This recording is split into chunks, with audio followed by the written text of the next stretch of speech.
Mari sama-sama kita menyembah Tuhan.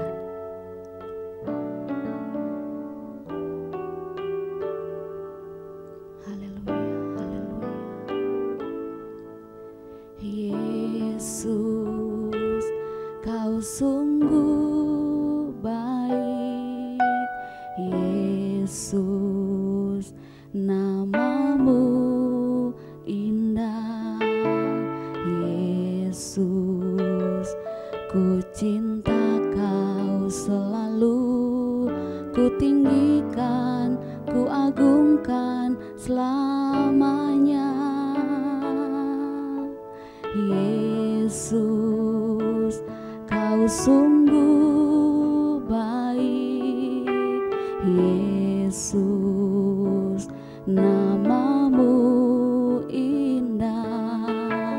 Yesus, ku cinta Kau selalu, ku tinggikan, ku agungkan selamanya.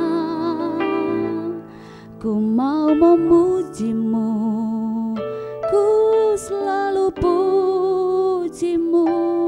Ku mau menyembah-Mu, ku selalu sembah-Mu. Kau yang layak terima semua pujian, kemuliaan hanya bagi Tuhan.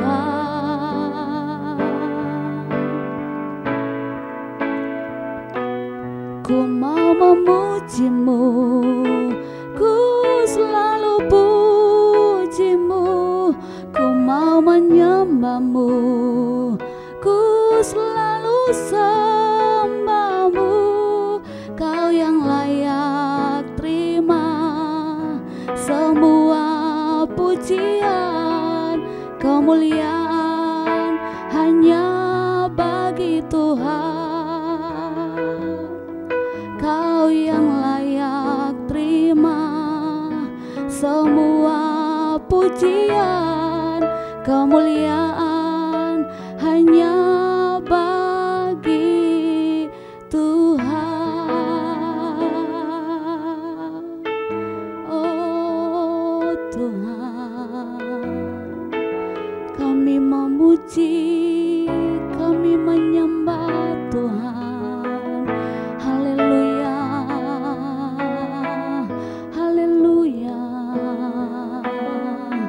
Kau Bapa yang kekal, pemilik hidup kami, Tuhan. Terima kasih, terima kasih. Haleluya, haleluya.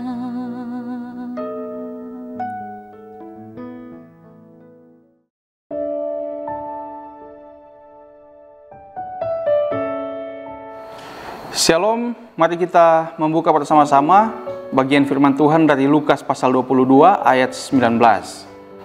Lalu ia mengambil roti, mengucap syukur, memecah-mecahkannya dan memberikannya kepada mereka, katanya, inilah tubuhku yang diserahkan bagi kamu. Perbuatlah ini menjadi peringatan akan aku. Saya ulangi, Tuhan Yesus katakan, inilah tubuhku yang diserahkan bagi kamu. Perbuatlah ini menjadi peringatan akan aku. Saudara, besok kita akan memperingati Jumat Agung, di mana Tuhan Yesus menjadi korban penebusan untuk menebus manusia yang berdosa. Bagian firman Tuhan yang kita baca adalah peristiwa satu hari sebelum Jumat Agung, seperti pada hari ini. Peristiwa satu hari sebelum Jumat Agung, dan di hari itu Tuhan Yesus mengajak murid-muridnya untuk mengadakan perjamuan malam. Mereka melakukan perjamuan kudus di sana, dan ketika mereka melakukan perjamuan itu, Tuhan Yesus katakan kepada murid-muridnya, perbuatlah ini untuk menjadi peringatan akan aku. Jadi perbuatlah perjamuan kudus itu untuk menjadi peringatan akan diri Tuhan Yesus. Nah, apa yang diperingati di dalam perjamuan kudus ini? Yang diperingati adalah ketika Tuhan Yesus mempersembahkan tubuhnya, mempersembahkan darahnya sebagai korban penebusan, menyelamatkan manusia, supaya manusia terbebas dari kutuk akibat dosa yang dilakukan. Itulah yang disimbolkan dalam perjamuan kudus, di mana Tuhan Yesus mengorbankan dirinya untuk menjadi korban penembusan. Dan Tuhan Yesus perintahkan kepada murid-muridnya supaya mereka selalu melakukan itu dan memperingati akan diri Tuhan Yesus, memperingati akan pengorbanan Tuhan Yesus. Saudara, mengapa peringatan akan kematian Tuhan Yesus ini harus selalu diperingati, diperintahkan kepada murid-muridnya, dan tentu itu menjadi peringatan, menjadi perintah juga kepada kita orang-orang percaya. Saudara, karena kedewasaan rohani kita akan sangat bergantung bagaimana kita meletakkan dasar iman pengharapan kita.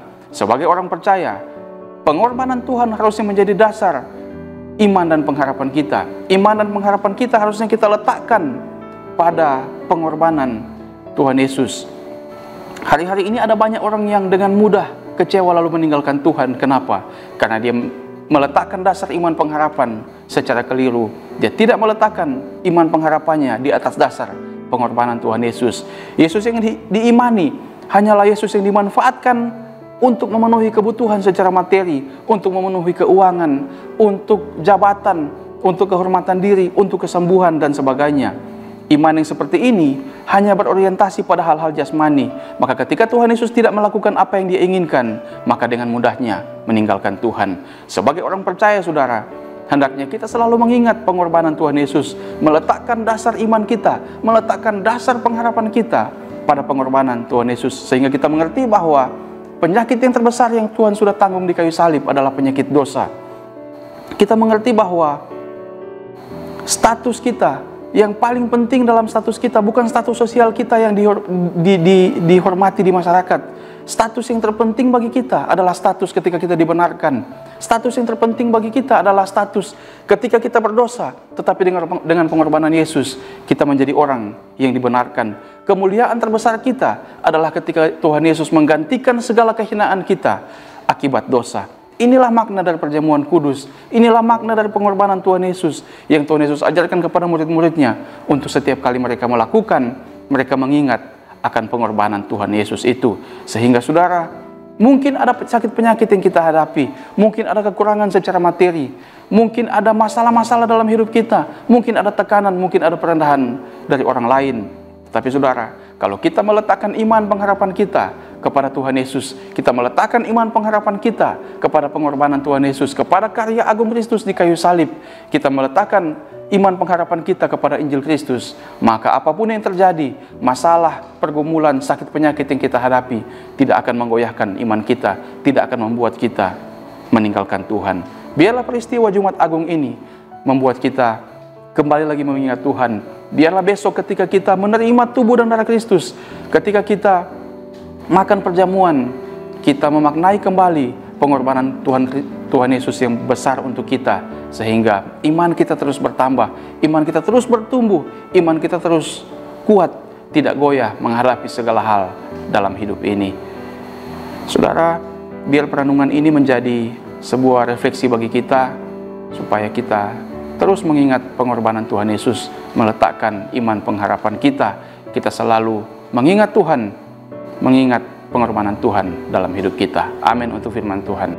Mari kita berdoa. Tuhan Yesus, sebagai orang percaya kami mengingat korban Kristus yang terlalu besar untuk kami. Kami tidak bisa membalas itu.